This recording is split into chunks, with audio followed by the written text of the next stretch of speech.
9mm is always more powerful than 38 special. Well, maybe, except for the times when it's not. So what I want to do today is I want to test an average 9mm round versus a pretty warm 38 special round. Now, the reason why I'm doing this video is because recently I've gotten a lot of comments from people saying, you know, because I had a lot of videos out there, 9mm versus 38 special, saying 9mm is always more powerful, always faster than 38 special. Therefore, it's always better.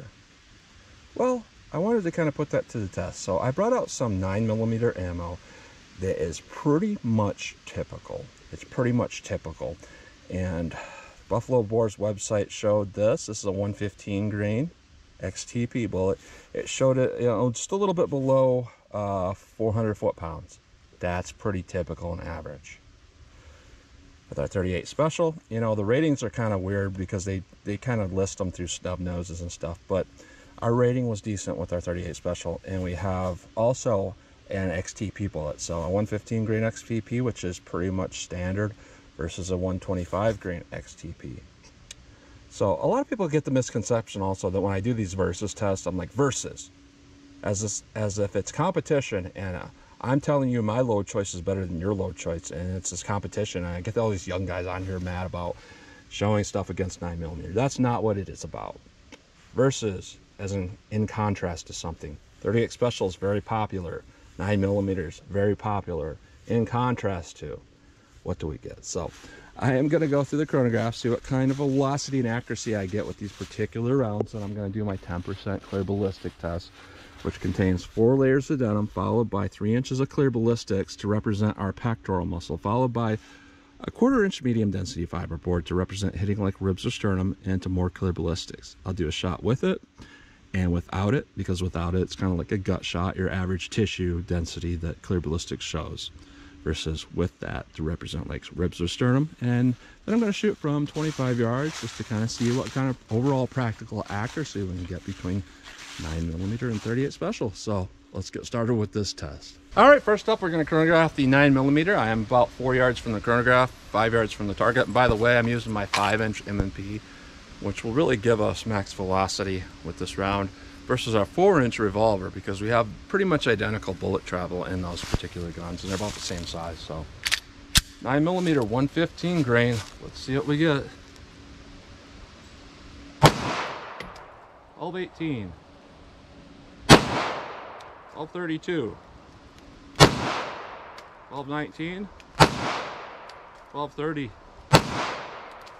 1222, and you really can't complain about that. That is standard 9mm performance, 115 grain, you know, a little over 1200 feet per second. And with target ammo, you're talking like a 115 grain at like 1080 feet per second, so not bad.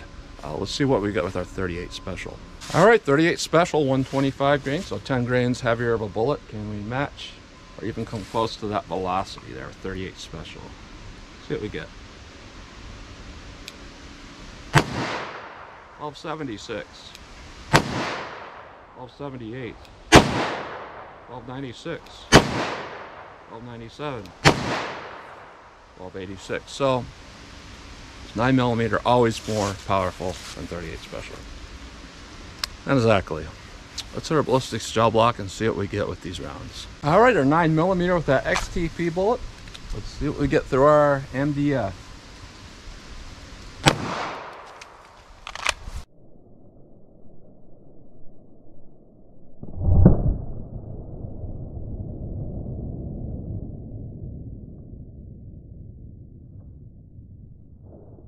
All right, that's interesting. Our damage path goes exactly to 19 inches, but our bullet kind of kicked back to about 17 1/4.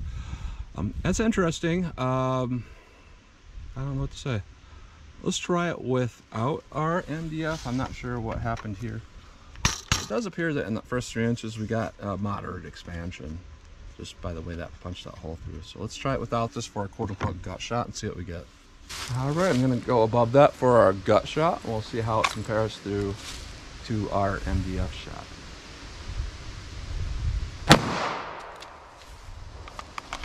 All right.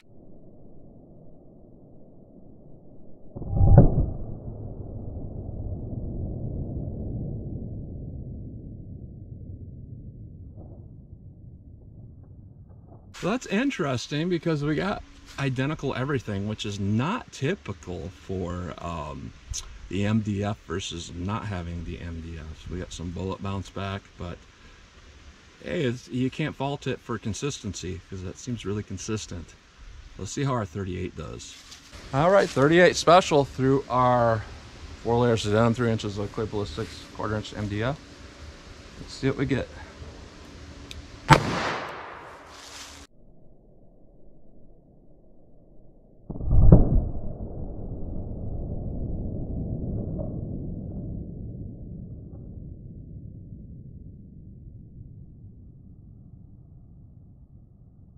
All right, so massively more damage. We stopped at a damage path of about 15 1/4, which would typically represent about 17 1/4, but not always, just because, you know, not all bullets exit from the same cartridge at the exact same velocity and all of that. So a little bit smaller to start with. 38 did split this whole thing, but really similar overall to what it did to the MDF. So let's do it without the MDF for our quote-unquote gut shot and see what we get. All right, no MDF, just our gut shot. See how our 38 does.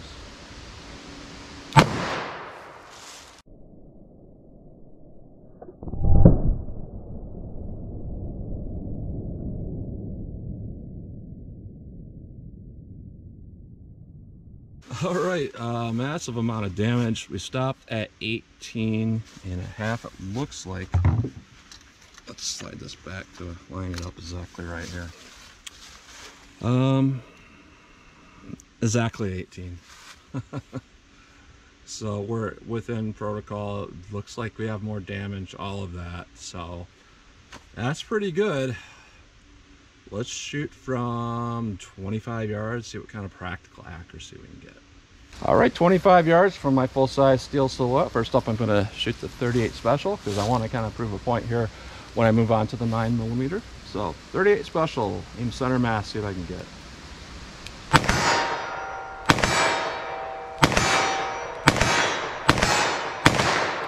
Pulled that last one, shooting a little bit too quickly there. So our point with the 9mm, let's start up here and get some shots with that. So here's our 9mm. Do some shots.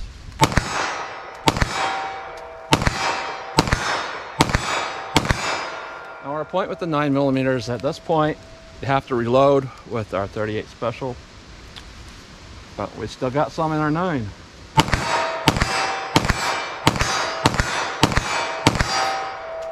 9mm shoots fine. So I'm not trying to make an unfair video here at all. I'm just trying to prove a point. When people say 9mm is always faster, and it's always more powerful than 38 special, you wouldn't be wrong if you talk about typical factory ammo, where they're not using particularly good powders.